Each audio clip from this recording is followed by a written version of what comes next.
Welcome back. We're joined by Kevin Freeman, best-selling author of Game Plan, How to Protect Yourself from the Coming Cyber Economic Attack, and Secret Weapon, How Economic Terrorism Brought Down the U.S. Stock Market and Why It Can Happen Again.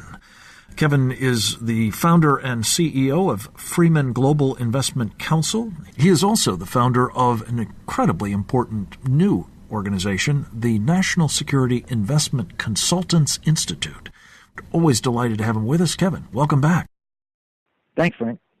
You have been writing of late about something that really falls right in your wheelhouse, given your two best-selling books and, of course, the work that you perform for us also as a senior fellow at the Center for Security Policy. Namely, the possibility that that glitch that took place recently in the New York Stock Exchange may not have been just a technical mishap, but actually the result of an attack. What are your thoughts on that? Well, if it were a glitch, and it may have been, it was the worst glitch in 200 years. The stock exchange stopped trading for about 4 hours. The next worst event like that took place in 2001 when the exchange was down for less than 90 minutes. And it happened the same day that United Airlines had a glitch that grounded all their flights, and the Wall Street Journal website went down for a while, and 2 days later, TD Ameritrade had a glitch that caused them to cease trading activity. So it is rather suspicious. And the probability, as I understand it, that those three events would take place simultaneously, or roughly simultaneously, are very, very long odds indeed. Is that your judgment as well? Well, one cyber expert was quoted as saying the odds are trillions to one that you would have that level of glitch. And now, keep in mind, this happened in a production environment transitioning over from a test environment. Sarbanes-Oxley requires the stock exchange test everything before they roll it out, just so it doesn't have such glitches. Same thing for United Airlines, same thing for TD Ameritrade. So it happened after they tested it and were certain it was going to work just fine. So this, again, raises a concern that it may well have been an attack. Who would have the capabilities to engage in such an act of sabotage or cyber vandalism or whatever you want to call it? Well, the ones we'd be worried about would be nations like Russia, China, North Korea, or Iran. We could also worry about ISIS and jihadists, and we can worry about radical leftists like Anonymous. In fact, Anonymous tweeted the night before the hopes that the New York Stock Exchange would have trouble the next day. That's, I guess, in the intelligence business, what they would call a clue, don't you think?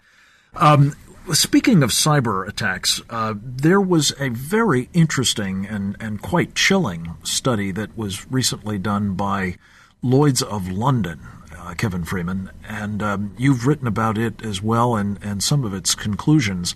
What did you find in reviewing this study by the iconic insurance company of the world?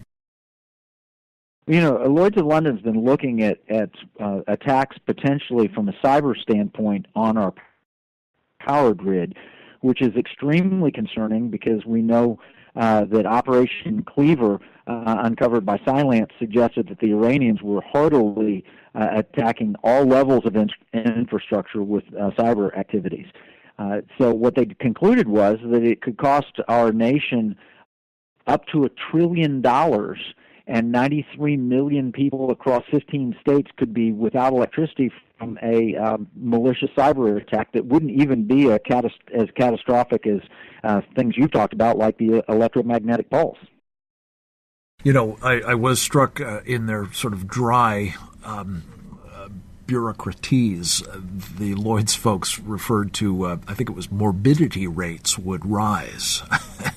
I suspect that may mean a fair number of those 93 would be affected in ways that could actually imperil their lives. Kevin Freeman, you've written about this in your books and warned us that this is a very serious threat, whether it's an electromagnetic pulse attack or whether it's cyber attacks. We'll be talking more about this with Anthony Kimmery shortly. But to the extent that these are operating, and notably a country like Iran has been implicated in preparations for such attacks, how grave a peril do you think it represents, not just to our economic well-being, prosperity, but actual, the health of our people and country itself? Well, a very reluctant Admiral Rogers and before him a reluctant General Alexander both stated publicly that foreign nations have the capability of taking down our financial system and our electric grid using cyber and other means. And when pressed, Admiral Rogers admitted China, yes, and other nations, I'd rather not say whom. Well, one of those nations is Iran, that just signed this nuclear agreement with us, and that we've been treating as if they were some special nation that we ought to curry favor with. And last time I checked, there actually, as several of our guests have pointed out, a very, very determined adversary of this country. And it just strains credulity, as I say, that we've made a deal with them that is going to enable this threat to continue to metastasize. Speaking of Iran, Kevin, as a world-class economic warfare expert and general go-to guy on matters involving financial transactions and the like, what do you think the implications for Iran, both economic and strategic, will be of the kind of relaxation of sanctions that the Obama administration is now proposing as part of its deal? We've just handed them an open opportunity to execute a number of financial warfare techniques that they did not have access to when they were under the sanctions regime. So if we indeed do relax the sanctions, they re-enter with full rights to transact in the marketplace, which means that they not only could attack the electric grid, not only potentially develop the nuclear weapons, God forbid, but also enter the Western financial system with transactions. This is the same nation that violated these sanctions repeatedly and caught up Western banks that were fined billions of dollars for money laundering on behalf of the Iranians. Now we're just saying, it's okay, you do what you want. That's very frightening. Even if they didn't develop a nuclear weapon, they say death to America, and they know our weak link in the financial system, and they're looking to exploit it. Yeah. I've just had pointed out to me that this so-called joint program of action forbids us from imposing additional discriminatory regulations or procedural requirements that might be necessary to protect ourselves from this regime. If, as you say, Kevin Freeman, they actually decide that they're going to pursue these kinds of opportunities to attack us through, if you will, virtual means or certainly at least economic and financial ones.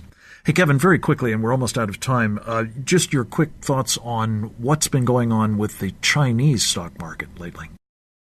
Well, China's stock market was a bubble. It ran up more than 100% in a few months' time. It's very normal for it to have a pullback. The problem is that the Chinese government doesn't necessarily understand how markets operate, and they have certain elements, from what I understand, have blamed the United States for using economic warfare techniques, the same kind of things I identified used against us in 2008. They think we were using against them, which makes these glitches all the more suspicious. Maybe they were retaliation attacks if they thought we were attacking them. And that's a very frightening possibility if we got into a cyber economic war with China. Kevin Freeman, thank you so much for this analysis. I've been musing what the chances were that there was something else going on at the New York Stock Exchange and in these other networks that might well have been the result of an enemy action. We appreciate your expertise and insights and all that you do for us at the Center for Security Policy, as well as, of course, your important new initiative, the National Security Investment Consultants Institute. Keep up the good work, my friend, and come back to us again very soon. Next up, the Homeland Security Today editor-in-chief, Tony Kimmery, joins us to talk about grid vulnerability from another perspective. Stay tuned.